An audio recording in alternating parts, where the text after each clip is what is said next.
নমস্কার বন্ধুরা, আজকে আমি আলোচনা করব বাজারে তো বহু শেয়ার লিস্টেড আছে, তার মধ্যে যেগুলো শেয়ার গুড ক্যারেক্টার অর্থাৎ একটা ভালো ক্যারেক্টারের শেয়ার কিভাবে আমরা চিনব এই শেয়ারটি অতিরিক্ত ভালো এবং সে অনেক দূর পর্যন্ত যাবে। তো একটি শেয়ারের মধ্যে কিছু ক্যারেক্টার থাকবে, সেই ক্যারেক্টারটা নির্ভর করবে, সেই ক্যারেক্টারের উপর নির্ভর করবে একটি শেয়ার কত দূরে যাবে। ধরুন সদ্য লিস্টেড হয়েছে একটি শেয়ার, সে বহুদূর পর্যন্ত যাবে। তার মধ্যে এমন কিছু ক্যারেক্টার থাকবে যেটা ইন্ডিকেট করবে যে ওই শেয়ারটি বহুদূর পর্যন্ত যাবে। তো আমি সেই রকম শেয়ার নিয়ে আলোচনা করছি। সেই শেয়ারগুলোর প্রধান ক্যারেক্টার হচ্ছে তারা সর্বদা হাই প্রাইসে থাকবে, অর্থাৎ বাজার কমবে বাড়বে তার উপর সে নির্ভর করবে না, সে সর্বদা হাই প্রাইস থাকবে। অলওয়েজ তাকে বাজারে লিস্টেড যখন হবে তখন থেকে সে হাই প্রাইস থাকবে এবং বাজার যে চলবে তার সঙ্গে সে ডিটাচড থাকবে। কীরকম ব্যাপারটা? ধরুন শেয়ার মার্কেট বাড়ছে বা কমছে বা কোনো সময় দাঁড়িয়ে আছে, যেটাকে আমরা সাইডওয়েজ মার্কেট বলি, কিন্তু একটি গুড শেয়ার যার প্রধান ক্যারেক্টারই হচ্ছে বাজারকে সে কোনো রকমে কোনো কিছু তোয়াক্কা করবে না, সে নিজের তালে চলবে।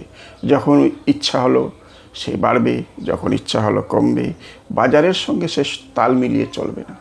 এটাই হচ্ছে একটা খুব ভালো শেয়ারের প্রধান বৈশিষ্ট্য। 2 নম্বর বৈশিষ্ট্য, এই শেয়ারটাতে সবাই এন্ট্রি করতে চাইবে, ট্রেডার, ইনভেস্টার সবাই। কিন্তু দুঃখের বিষয় হলো এই শেয়ারে এন্ট্রি করা খুবই কঠিন, কারণ সে চান্সই দেবে না আপনাকে এন্ট্রি করার জন্য। সে সর্বদা হাই প্রাইস থাকবে। যদি বাই চান্স কোনো দিন নিচে নামে, কিন্তু আপনাকে চান্স দিবে না এন্ট্রি করার।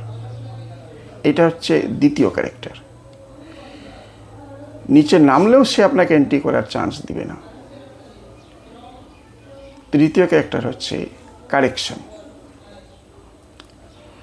ওই শেয়ারটা কারেকশন করবে, কিন্তু বাজারের সঙ্গে কারেকশন করবে না। বাজার দীর্ঘদিন ধরে কারেকশন করছে, কিন্তু ওই শেয়ারটি কখনোই বাজারের সঙ্গে কারেকশন করবে না। সে কারেকশন করবে, বহুদিন পর করবে কারেকশন। সেই কারেকশনটা করবে টাইম ওয়াইজ। তার 3 নম্বর প্রধান ক্যারেক্টার হচ্ছে সে কারেকশন করবে কিন্তু টাইম ওয়াইজ। দীর্ঘদিন ধরে একই জায়গায় দাঁড়িয়ে থাকবে, কিন্তু প্রাইস ওয়াইজ কারেকশন সেই শেয়ারটি করবে না। প্রাইস ওয়াইজ কারেকশন করবে যেগুলো শেয়ার, সেগুলো কিন্তু খুব গুড শেয়ারের ক্যারেক্টার না। চতুর্থ এবং আরেকটা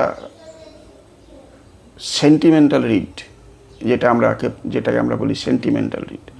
সেন্টিমেন্টাল রিড সেই শেয়ারের কীরকম করতে হবে?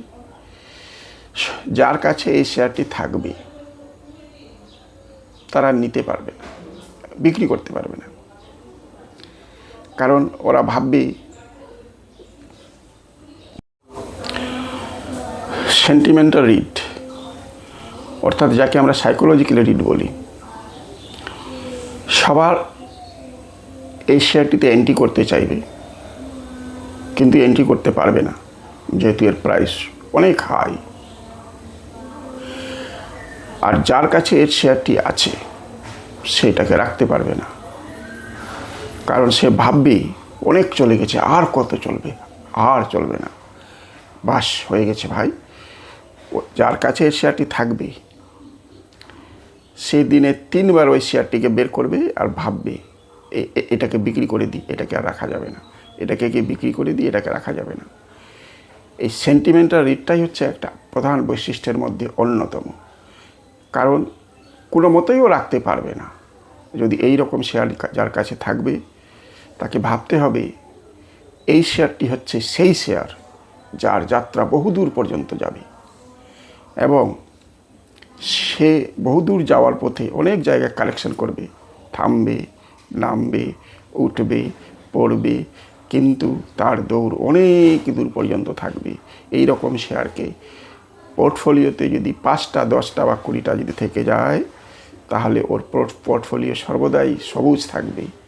এই বলে আজকের ভিডিও আমি শেষ করছি। কেমন লাগলো আপনারা লাইক, কমেন্ট, শেয়ার করবেন। ধন্যবাদ।